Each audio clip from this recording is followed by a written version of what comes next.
Welcome to the intersection of technology, cybersecurity, and society. Welcome to ITSP Magazine. You're listening to a new Redefining Security podcast. Have you ever thought that we are selling cybersecurity insincerely, buying it indiscriminately, and deploying it ineffectively? Perhaps we are. So let's look at how we can organize a successful InfoSec program that integrates people, process, technology, and culture to drive growth and protect business value. Knowledge is power, now more than ever.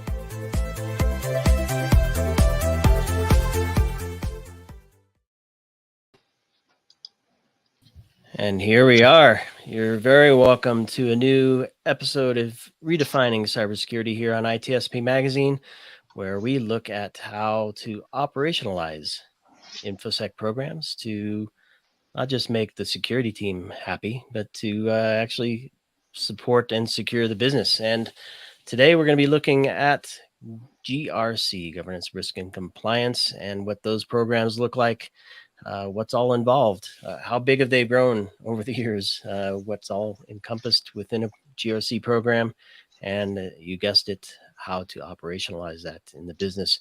And I'm thrilled and honored to be joined by Benny today. Benny, thanks for being part of the show. Thank you for having me today, Sean. And you have a lot of experience I hope to tap into. Maybe if you can give folks a view into who Benny is and what you're up to. I'm currently serving as an information security officer for a bank. I'm American State Bank out of North Dakota. I've been serving that capacity for a little over 2 years now. And my prior background was in IT, system administration, these kind of things. So I've fairly involved in the IT world, and I'm fully into the cybersecurity environment industry. It's really passionate. It's a really interesting industry, and it's rapidly evolving. Um, 4 or 5 years from ago, if you told me that the thing that is happening today would be happening, I would probably say it's not true. That's right.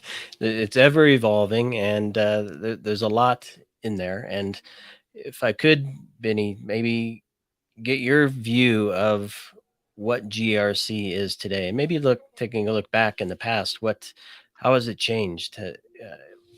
I mean, with a cybersecurity lens on, it's easy to look at GRC through that lens and kind of get a picture of what it is. But broader picture, what is GRC today in your view? I think today, in my view, as you say, governance, risk, and compliance. I think is is is the intersection of the three of them that you can come up so that you can better the security posture of a company. Governance. You start thinking about policies, procedures. How to establish good policies to embolden and enforce security in your environment, in your industry. Risk. Risk is ever evolving. Um, One thing that still shocked me today is the SolarWinds and the Casilla incidents last year, the supply chain attacks. I mean, again, these are risks that no one, these are kind of incidents that we'd never thought of 5 years before. It was interesting how the bad actor was able to leverage and do those supply chain attacks. And then the next component is compliance.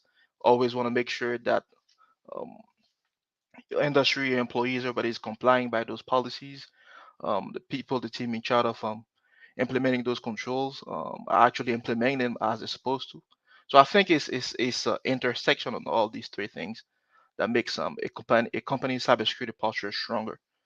So that's how I would define it. Yeah, I love that. And it might be a slight tangent, but I want your view on this because there's a pretty significant movement for ESG. So it's environment, sustainability, and governance. If And that I'm was not, this. I'm not mistaken.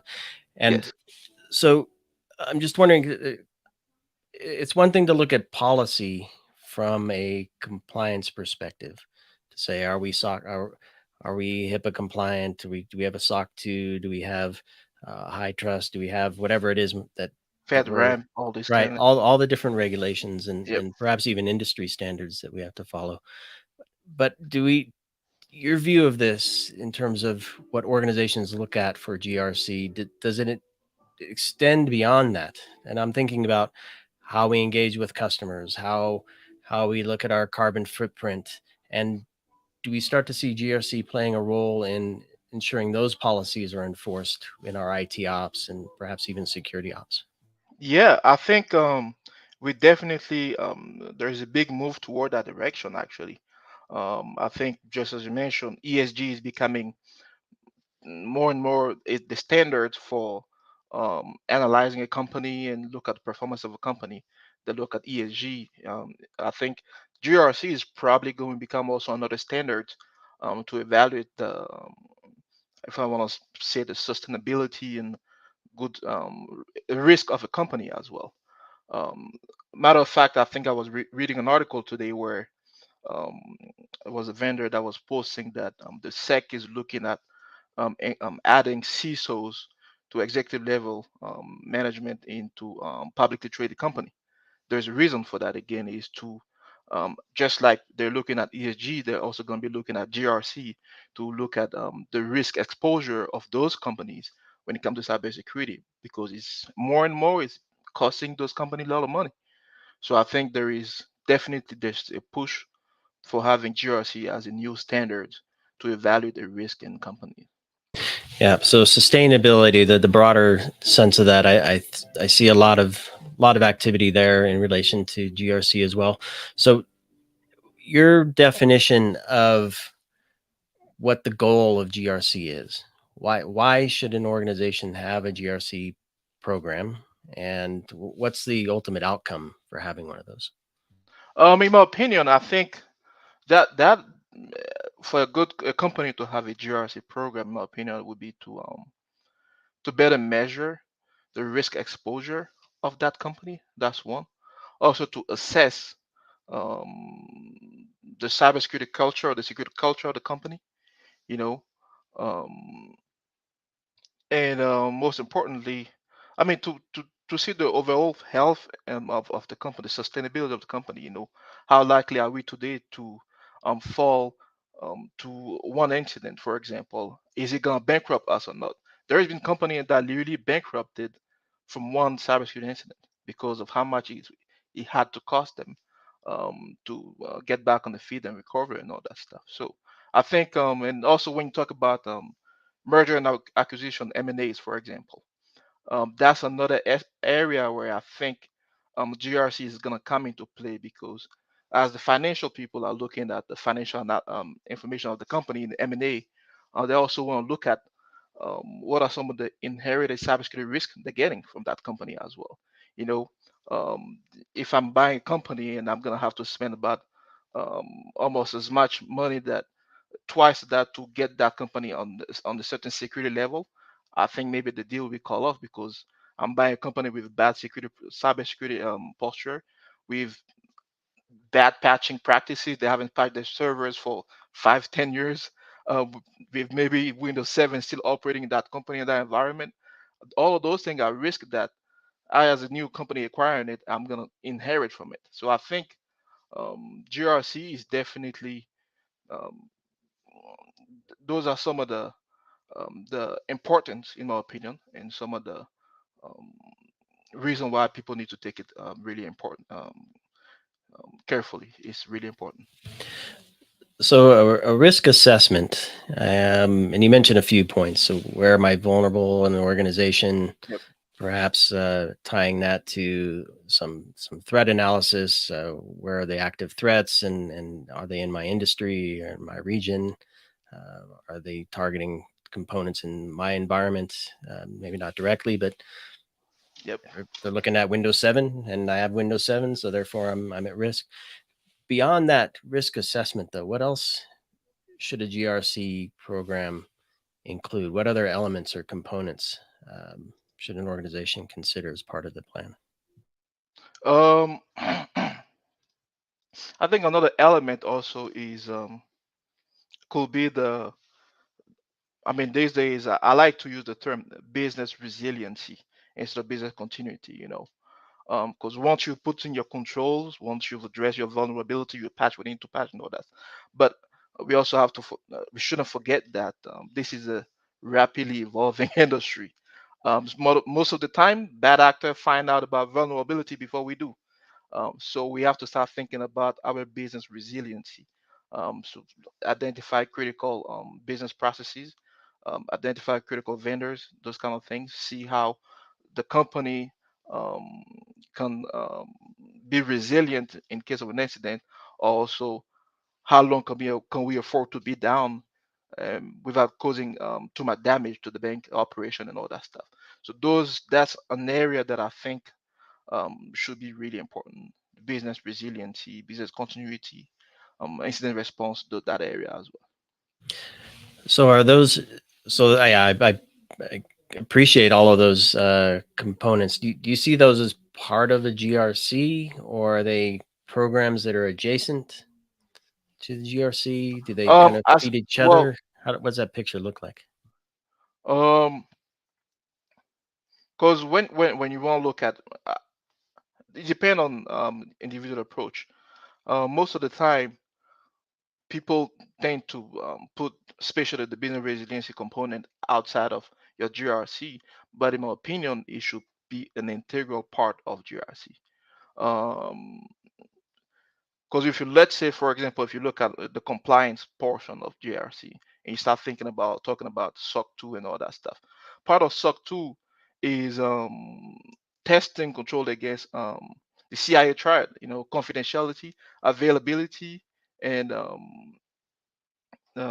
Integrity as well. integrity. Yep. Yep. you know so once you start talking about availability, then the discussion about business resiliency kicks in and all that stuff. So I think, in my opinion, it should be an integral part of GRC, in my opinion. And so is this? I guess two questions. I'm trying to figure out: is there a program manager that kind of runs the program for GRC, and I suspect they have kind of a matrix management responsibility to pull in the right folks to collect the data, analyze the data, report on the data. Yeah. What have you seen work in terms of properly staffing for a team and setting up the leadership for the team to succeed? What I've seen so far is um kind of having, as you said, program managers for each component, and then having all of that reporting to maybe a CISO, Chief Information Security Officer, or sometimes some people call them the Chief Risk Officer, or something like that. So, but most of the time is having program manager in charge of each segment or silo of GRC, and then it's much more granular, get to the details, and report of things back up. That's what I've seen so far. And how does the Uh, plan get? Oh, go ahead. yeah, I was gonna say that another thing that is coming more and more is outsourcing that whole component. So because it can be time consuming, resource consuming. I mean, most of the time when you look at it, it can also cost and resources. So some companies just outsource that function, the GRC function, and just have whatever third party it is do it and get them the result, and then maybe the company can analyze it, and then make their own conclusion. So I've seen it both ways. Yeah, and it's interesting you mentioned the outsource, because one of the things I was trying to figure out is how much intimate knowledge of the organization does one the program team need in order to succeed with the plan. Um, can a general person savvy with business and compliance and generally with security do a good enough job to say this is what you need to focus on from a GRC perspective, or where does the intimate knowledge need to come in? I mean, from my perspective, I think if you're gonna be making sure that certain controls are in place, if you're gonna be in charge of verifying that they're being followed accordingly, if you're gonna be in charge of writing a policy, tell people not to do certain things, you need to have an understanding to the point. I mean, almost a technical understanding how those things works, so that you can speak to it. That's the way I look at it. Other people in the industry might disagree with the way I look at it, but I'm always of the thought that if you want to speak of something, you need to understand and know how it works. And the best way or a good way to know that is by having most of the time a strong IT background. You've evolved in the IT environment. You've implemented controls. You've from sysadmin to IT manager and those kind of things. You've been on the operational side. You understand how business function works and all that stuff, and then you can effectively come up with some of the controls, some of the GRC things, policies, and all that stuff. But if you have no idea, you have no knowledge on the IT side, I think I'll make an argument that it will be hard for you to be an effective GRC person. And I'm thinking the ultimate goal is to protect the organization from risk, and Exactly. and to to do that, it's not just by having a team that's running around collecting information, right? Somebody has to analyze it, Yep. make some decisions on, well, this business engagement is too risky. Maybe it's a third party we don't want to do business with, or we're just toying with the idea of building a new application, and this is what it by virtue of that, we now have to be PCI compliant, and that means we have to Yep. follow these policies. So those types of decisions have to be made. How do you see the GRC team kind of bridging the gap between business operations and business development and the leadership team so that they can understand, okay, we're about to make some pretty hefty decisions for the organization. Here's the data we have. What data do we need, and how are we going to act on that now? Uh, so basically, the GRC team guiding decision makers on making those decisions. Is that what you're referring to? Yeah. So how do they have that conversation to say, we here's what we need to know, here's what we know, and here's the type of decision you need to make now? I think maybe a good component of that is that's probably why it's important for a company to have a good risk appetite and set. Just as you just said, here's what we need to know. We have the information. Um, Maybe here's where we need to be. Um, Maybe we need to have a risk acceptance if we decide to still make that move because it's going to be from a positive from an operational perspective. It's going to make our process more efficient. Okay, um, let's look at some mitigating control in place, for example. So I think my opinion on the GRC personnel shouldn't be rigid as to if it doesn't meet X, we're not doing this. It's a no.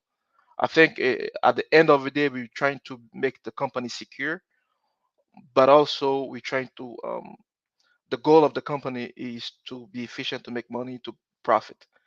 I don't think we need to be in the business of making it harder for them to make money. I think we should do everything we can to make it easier, but secure and safe. So it can go from maybe having a risk acceptance. So if something goes out of risk tolerance, maybe we need to accept that. It can be anything like having adequate mitigating control in place, also, things like that. Um, that's the way I look at it. I think that's how usually that's how I approach situations like that, and instead of being radical. Yeah, and I love the point of mitigating controls, because it I don't know, easy. It's one thing to look at the organization and say, let's take M&A for example. Yep. By bringing that new company in, they've run their operations a certain way. Now folding them in, they're connecting to our network, they're connecting to our customer database, they're connecting to our employee active directory, and those things introduce risk. Yep. Um, is that really necessary to achieve the goals of that merger and acquisition? Or is there a way through mitigating controls to maybe bring them in but keep them on a separate network, Hmm. or integrate the employees, but boy, do we really need to understand our roles? Do we have to redefine our roles and responsibilities in our Active Directory to? I'm just making Exactly. stuff up here on the fly, but I guess my question to you then is, do you have any examples, either through an M&A example or some other risk analysis as part of a GRC program, that says we analyze that risk, we decided to accept it, right? To your point, and we, to kind of minimize it, we've implemented some mitigating controls rather than just blocking it completely. Do you have any examples or stories you can share? Um, I mean, I can go into the details, but Yeah, no names to protect the innocent, please, of course. Yeah, I mean, I'm just gonna talk through some of the examples that I've seen. For example, um, uh, in the case of an M&A, just like you brought it up, the GRC team goes into play, analyze a company. Um, Most sometime probably gonna run script into that company environment to see what are some of the vulnerabilities out there in the environment, all that stuff. Present it to the buying company, for example. Here's what we see. Here's the risk and all that. You can either accept the risk, or we can think about mitigating control. If we want to go that route, um, bring the IT team into play. Okay, how much is going to cost us if we bring that company in, to mitigate all that stuff? Um, Ballpark. I mean, between upgrading servers, buying new piece of software, maybe if you have a, a s- a SOC team out there that's gonna ingest all those new logs and all that stuff, they're probably gonna charge you more for that because you're bringing in new things. So quantify that from a numerical standpoint and bring it up to executive management. Here, how much it's gonna cost us. Well, an argument could be made that instead of, let's say we're supposed to buy that company at 12 million, it's gonna cost us, I don't know, close to another 4 million so that you guys can be compliant. Then let's talk about revising that initial 12 million acquisition, for example. There has been cases where people have talked about it that way. Uh, there have also been cases where people look at the cybersecurity culture at that company. Are the employees of that newly acquired company, is the cybersecurity culture good? You know, so because if you have a bad cybersecurity culture and also a bad environment, that's literally two things. But if the employee there actually are pretty good, they don't click on links left and right. They tend to be really solid and all that stuff. And it's just the infrastructure that we need to upgrade. That could be another discussion too. So that's some of the example that I've seen, and how people, I guess, dealt with it. Um, Most of the time they'll end up acquiring, but is there going to be some clause into the contract and all that stuff, and also there will be some restructuring clearly. Who is going to be in charge of IT this time? Who's going to be in charge of cybersecurity, information security? Because two companies are merging, two IT team, two GRC team. We need to have who is going to be in charge of what and all that stuff. Especially if you're acquiring a company with bad IT culture and cybersecurity culture. Now, I want to talk to you about scope, because I heard a story in the past of a company acquiring another one, and the company was heavily regulated and met a lot of the requirements to be compliant with certain regulations, and that company was successful in doing that. They were able to do their assessment, their analysis, their reporting, show the controls, speak to the culture, demonstrate that they were doing all the right stuff, bring them now into the big organization. And the auditors didn't want the big organization view. They wanted Wow. that business unit view, right? And it didn't make sense to the auditor to have the full scope of the entire organization. They just wanted that. So my I found that quite interesting, and I'm wondering your view on how is it important, and if so, why is it to have business unit views or scoping for specific areas of the business? Maybe one is in federal government, so you kind of slice it off that way. With, you mentioned FedRAMP, right? So maybe you have a view of different slices that then feed a larger GRC, Yes. or what do you think on that? Mm, you be more specific because I guess it's hard to follow where you're headed with that. Yeah, so I'm wondering, do you do organizations benefit from only having a large full scope GRC program, or do you see a bunch of mini GRC programs sliced and diced based on business unit, region, um, and then fold them all up into one? Oh, well, I think it's gonna depend on the size, complexity, and environment of that company. Because sometimes if it becomes too complex, it's probably gonna be hard also to track. It's gonna be hard also to hold people accountable most of the time. So you probably want to separate it, having multiple silos. But as far as what I've seen most of the time, it's just lumped together, and then we have just specialists within the team. So we have some maybe threat hunt specialists, some vulnerability specialists, some also controls, um, and all that stuff. That's what I've seen so far. But I think it mostly depends on the size, complexity of that environment for them to make that decision. It's, Yeah, it's it makes sense. yeah, And I want to get to the controls because that's to me that's where the rubber meets the road, if you will. yeah. So we have a plan, we have a risk appetite, we make some decisions, and we say we're going to move forward. This is the path we need to take to do so safely, and that translates into IT ops changes, perhaps some business unit changes. Maybe they deliver the product in a different way or the service in a different way. How Talk to me about translating the plan into action.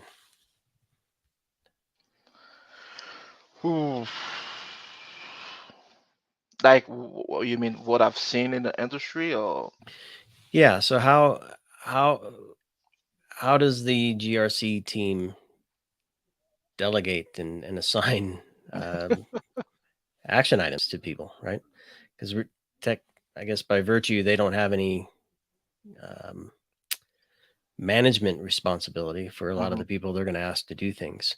So how have you seen them succeed in getting um, controls in place and changes in business operations in place, things like that? I think that's why also to be an effective GRC person, you need to have some good project management skills. Um, be able to set goals with attainable goals, with clear expectations.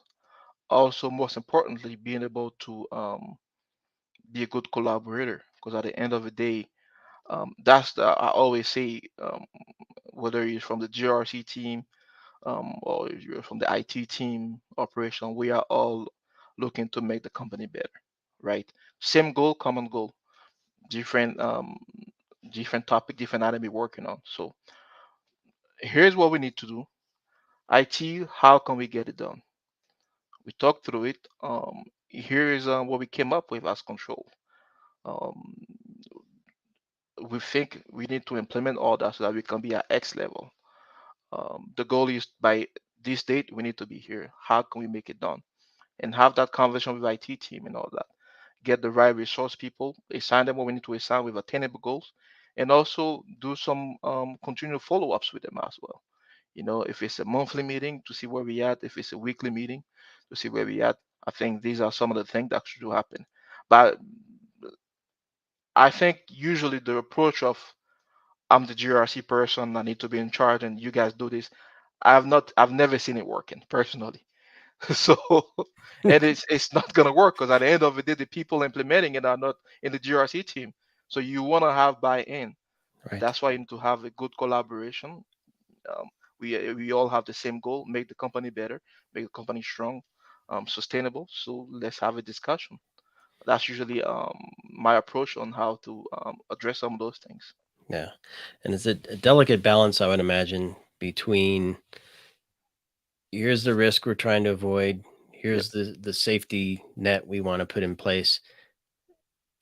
How do we, so here's where the balance comes in. How do we work together to see that through versus go implement this control? exactly. So how is that through? Trust I but mean, verify. yeah, exactly, exactly. So I'm wondering, is I'm trying to think through like team meetings and how does some of that come into play? I mean, if you think about a merger and acquisition, perhaps that's a few quarters in the making, right? You kind of see the light at the end of the tunnel on that one ahead of time. You can hopefully plan accordingly. But if it's a let's see, um, yeah, a war broke out, right? And we have team members in this particular area of the world, and we now need to protect that part of the business. You don't have much time to think about a scenario like that from a GRC perspective. So two different extremes. How do you see teams kind of managing the process? Is it a standard meeting every month, every quarter? Is it weekly? Do you have the option for um, critical critical issue meetings where you call people together that says, "All right, our disaster recovery team and our business team identified this. We need to see how it impacts GRC. Let's go." Yeah. How do you I handle think. those extremes? Oh my God. I think. Yeah, weekly meetings. It's really good weekly meetings, but also monthly meetings with like managers or business process owners. So those can be on a monthly basis. And one thing that has been really great, especially after we all went through the pandemic over the past 2 years, is the use of Teams, Microsoft Teams, and all those platforms. We can track a project, all that stuff. We can write it, assign who we need to be assigned to, have email that automated. I mean, there's multiple tools to do these things. So I think being able to efficiently leverage all those project management tools will also help. People documenting what they're doing, adding things to it, and all those kind of things. But yeah, I think that those are some of the strategies that one can use when trying to achieve all these things. Frequent weekly meetings, leveraging project management tools to document everything, and most of the time things will go fine. But always collaborate. Always come in from a collaborative perspective, collaborative mindset than anything. And so many tangents I can take with this. I think, yeah, I heard somebody mention to me in a recent podcast that if you don't have a task assigned to Hmm. somebody, it's not visible and it's not going to get done. So, Exactly. so just talking about it is enough. I love that you mentioned using the tools and project management tools to kind of Yep. make sure things do get documented and people and teams are held Exactly. accountable. So at the end of the day, Benny, I guess a two-part question. What can an organization expect to receive as an outcome or achieve as an outcome? Um, have you seen or had experiences where the business was able to innovate and thrive and grow with a GRC program in place versus organization feeling that they're just being held back? I think I've seen them always grow and always evolve, actually, because it has always helped executive level, is most of the time, actually understand the risk involved with the company. Board of directors, CEOs, they actually understand some of the risk involved with the company. Most of the time, let's say in case of a bank, for example, if we're talking about risk, most of the time they're not, as a bank, really seldom the topic of security risk comes into play until the recent maybe 5 years, and also because it became in the news. But usually the talk about risk is mostly from this financial economy perspective.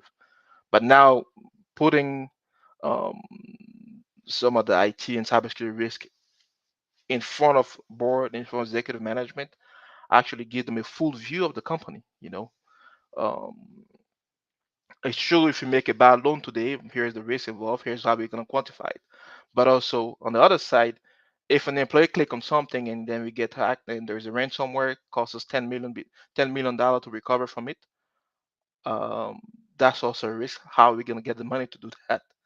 And most importantly, when they're asking us to pay it in Bitcoin, where are we getting the Bitcoin to pay?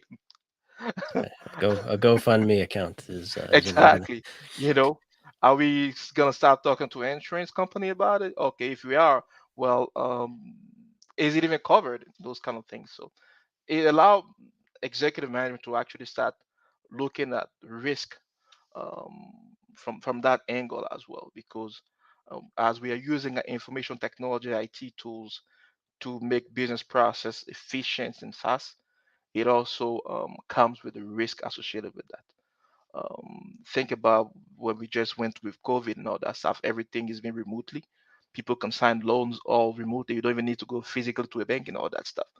Technology tools that allow us to do that have a risk involved with that.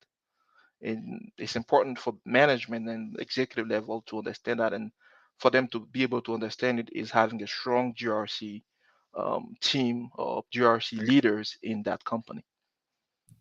And I was just wondering, so as a CISO, do you ingest the GRC outputs and communicate that to the executive leadership team, or do you see value in having the GRC team present that to the executive leadership team Um, directly? I have seen it both way. I've seen it where um, if it's a small company, usually the ISO or the CISO wear the hat of the GRC person as well. So small entity, usually he wear both hat, CISO and GRC. He communicate, ingest it, and then bring it up to the executive level for decision and all that stuff. But in the bigger companies and all that, you have those two separated: the CISO, the GRC team, and then operation the IT team and all that as well. So I've seen it both ways.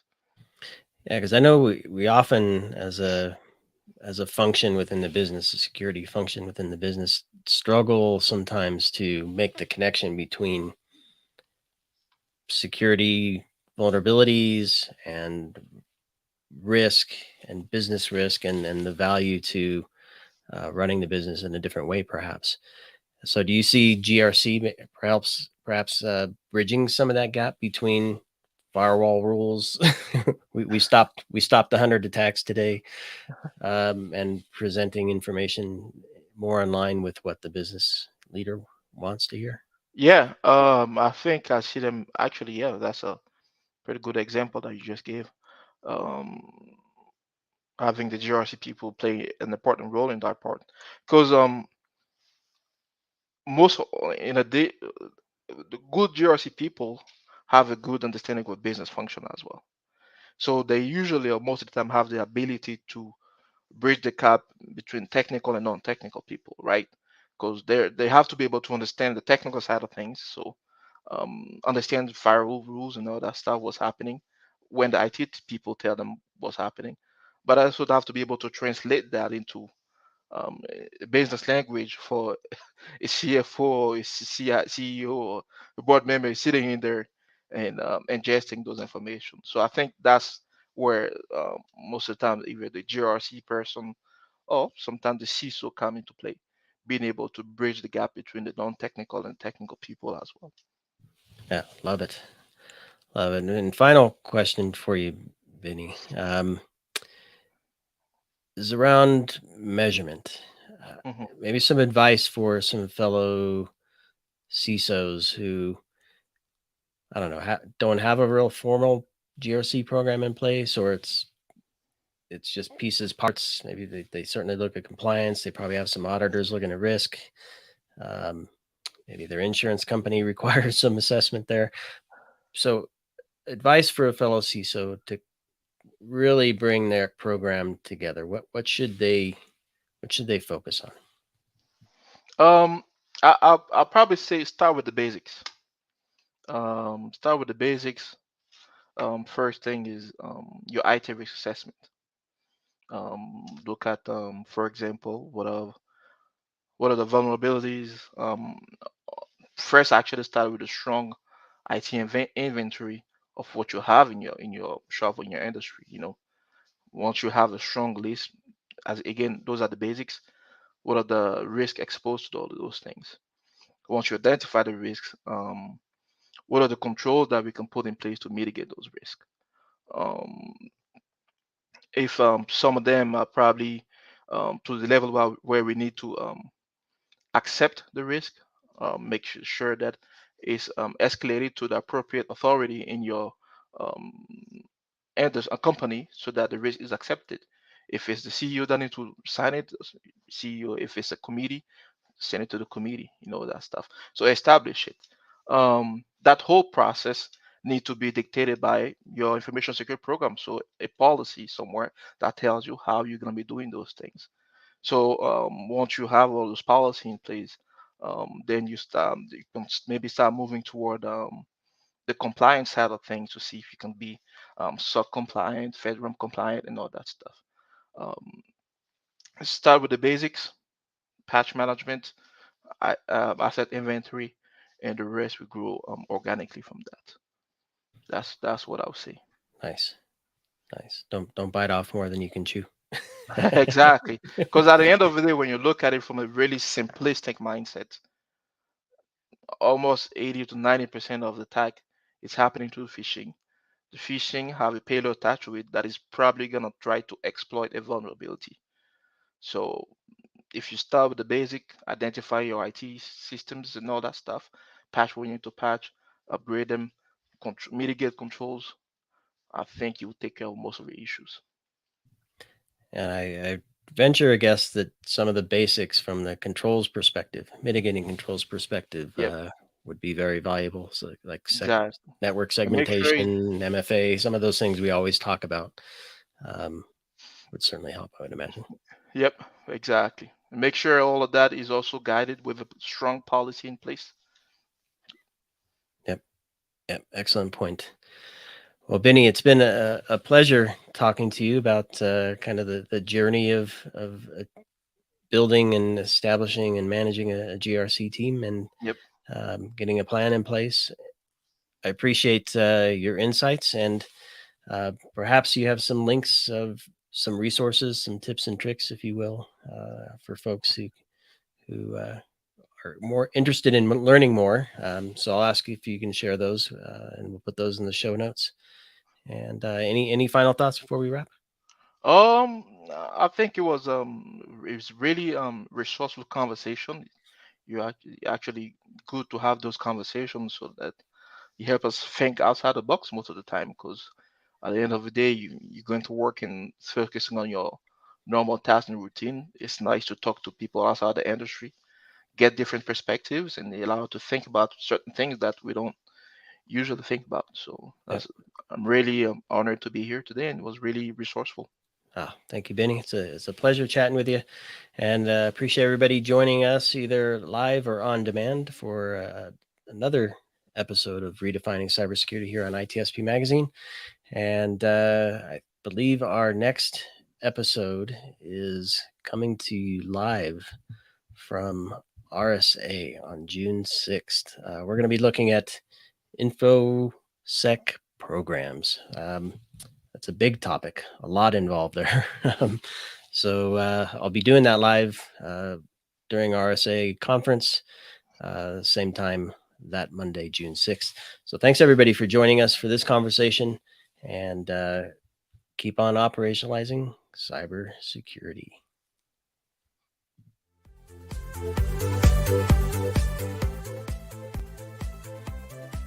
We hope you enjoyed this episode of Redefining Security podcast. If you learned something new and this podcast made you think, then share itspmagazine.com with your friends, family, and colleagues.